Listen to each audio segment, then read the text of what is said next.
Bon, je crois que c'est enfin bon, on peut y aller. Comme par hasard, ils font les travaux le jour où je fais une vidéo sur prendre un appartement. Bien, bref, le truc à faire attention, c'est faire attention à qui sont vos voisins. Alors, c'est parti. Est-ce que vous êtes intéressé pour prendre un logement ou est-ce que vous avez actuellement un logement ? Si oui, restez bien attentifs. Je vais vous expliquer dans cette vidéo quelques petites astuces parce que là, c'est mon deuxième appartement en tant qu'étudiante que je prends. À tout de suite. Alors, pour la petite histoire, j'ai pris mon premier appartement quand je suis partie en master droit social. Alors, j'aurais très bien pu prendre, ne pas prendre d'appartement. Hein. J'avais après 1 heure de TGV pour y aller, 1 heure pour revenir. Bon, c'était pas la fin du monde. Mais je voulais quand même toucher cette indépendance. Puis je suis revenue dans ma fac d'origine, mais pour le Master 2, je voulais retrouver cette indépendance et donc j'ai choisi cet appartement cette année. Alors comment va se passer cette vidéo ? En fait, je vais répondre à des petites questions, les questions qu'on me pose souvent, c'est parti.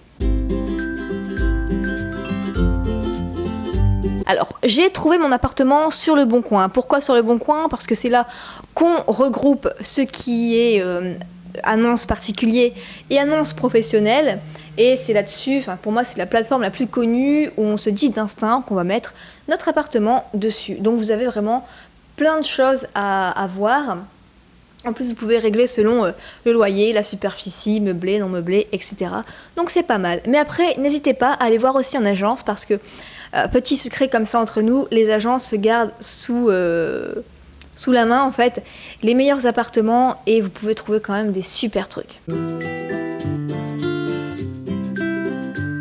Alors les frais d'honoraires, si vous passez par une agence immobilière comme moi je suis passée cette année, vous avez à peu près 1 mois de loyer à prévoir en plus pour leurs frais. Alors il faut donc compter à environ un peu plus qu'1 mois de loyer. Donc moi ici, pour être honnête, je paye 380 € toutes charges comprises pour 32 mètres carrés avec salle de bain, avec baignoire, c'est pas trop mal. Et si vous passez par un particulier, eh bien vous n'avez pas ces frais-là à avancer, enfin à payer en fait, c'est à payer tout court. Alors la mise en garde principale, c'est que vous devez avoir une certaine somme d'avance parce que vous allez, en fait, quand vous allez demander l'APL, imaginons vous allez demander en août, eh bien le premier mois d'août ne sera pas comptabilisé pour l'APL. Vous payez plein pot, donc 380 € ici pour ma part. Et après ça va être septembre, octobre, novembre. Et en novembre vous allez tout recevoir d'un coup, vos mois de septembre à novembre. Et ensuite, eh bien, ça va se régulariser. Vous allez recevoir donc, votre APL. Donc moi je reçois une APL dans les 222 €, un truc comme ça. Et je dois payer de ma poche du coup que 157 €. Alors, d'autres petits conseils, c'est attention à l'isolation. Donc je sais qu'ici c'est quand même un appart qui est pas trop mal, mais qui est mal isolé, donc l'hiver ça caille. Attention aux voisins, hein. On en a la bonne preuve aujourd'hui, alors que d'habitude ça se passe super bien, il est jamais là. Mais quand ils font des travaux, on les entend. Et puis en plus, il y en a beaucoup qui visitent un appart au moment où les voisins ne sont pas là. Et en fait, après, il s'avère que les murs, on dit que c'est comme du papier de cigarette et que finalement, c'est un enfer. Vous avez l'impression en fait de vivre avec eux. Attention aussi si vous avez une voiture, si en dessous c'est parking payant ou gratuit, mais sachez que vous pouvez demander à votre ville, comme vous êtes résident dans votre ville, d'avoir un tarif préférentiel. Attention si les charges sont comprises, ça comprend vraiment tout. Alors en moyenne ça comprend pas tout. Vous avez seulement de payer les entretiens des parties communes et l'eau. Et l'électricité, donc c'est à vous d'ouvrir un compte EDF et de payer de votre part. Et en moyenne, comptez 40 € par mois. Et enfin, les mises en garde, c'est savoir qui doit réparer s'il y a un truc de cassé dans l'appart. Je vous mets en dessous, donc je crois que c'est régi par une note 89 sur le bail d'habitation, une liste en fait à savoir qui doit payer selon si vous êtes propriétaire ou locataire, qui doit se charger des réparations, etc.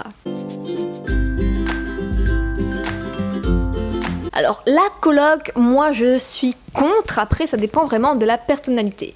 Certains vont vouloir toujours être entourés, donc c'est très bien de faire la colocation, mais moi je trouve que c'est pas super parce qu'il y a toujours des soucis par rapport aux courses, quelqu'un qui va manger la nourriture de l'autre, quelqu'un qui va dire, qui est fêtard et vous ne l'êtes pas, par rapport à la concentration, par rapport à la musique que vous écoutez, c'est un peu délicat niveau vie privée quand même, et si on veut être tranquille. Mais bon, après, chacun fait comme il veut. Alors pour la déco, déjà vous allez récupérer ce que vous aviez dans votre chambre, vous allez demander à votre famille, vos amis, vous allez aller dans les magasins de discount, pourquoi pas, donc ici nous on a le Madisold, on a Jiffy, vous pouvez aller à Maison du Monde, Ikea aussi, la majorité de mes meubles je les ai eus à Ikea. Et après, donc vous avez comme ça des petits magasins où vous pouvez trouver votre décoration. Ou alors, vous pouvez faire ce qu'on appelle les DIY, qui sont très populaires sur YouTube, où vous pouvez faire votre décoration vous-même, qui correspond à votre style. Alors, 2 choses à savoir ici. Si votre appart, c'était un non meublé, donc comme le mien, il faut faire un préavis 3 mois avant. Un préavis 3 mois avant où vous allez en fait faire une lettre recommandée avec accusé de réception. Vous allez indiquer que vous allez quitter le logement, donc 3 mois après réception de la lettre. Et si c'était un meublé, donc le propriétaire il avait déjà mis des meubles, là vous avez 1 mois, donc il faut faire une lettre juste 1 mois avant et non 3 mois. Alors, à combien s'élèvent les frais en moyenne? Donc moi à peu près pour un 30 mètres carrés. Vous avez 157 € de votre poche de loyer. Vous avez ensuite en moyenne 40 € d'électricité. Et vous avez en moyenne encore 100 € de courses par mois si on fait attention. Donc en gros, avec 300 €, vous pouvez vous en sortir juste pour l'appartement et les courses. Mais après, il faudra ajouter la taxe d'habitation. Donc c'est-à-dire que si vous étiez le 1er janvier dans l'appartement, vous allez devoir payer une taxe d'habitation qui s'élève à peu près aussi à 1 mois de loyer. Alors comment le payer? Vous avez soit la bourse du Crous, donc échelon 1 à 6 il me semble. Après vous pouvez demander un coup de main à vos parents, que ce soit avec l'argent que vous avez gagné l'été également.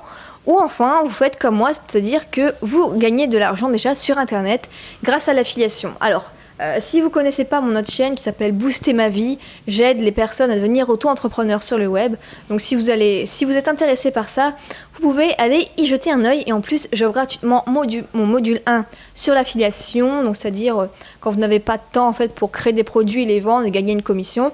Vous pouvez ainsi toucher de l'argent et arrondir vos mois. C'est ce que j'ai fait depuis déjà plusieurs années. Dernière chose, je voulais parler d'une fille qui a un très beau prénom qui s'appelle Nina. Nina Beauté, donc c'est une personne en fait que je suis depuis déjà plusieurs années sur YouTube. Et moi je suis pas trop ce qui est beauté, etc.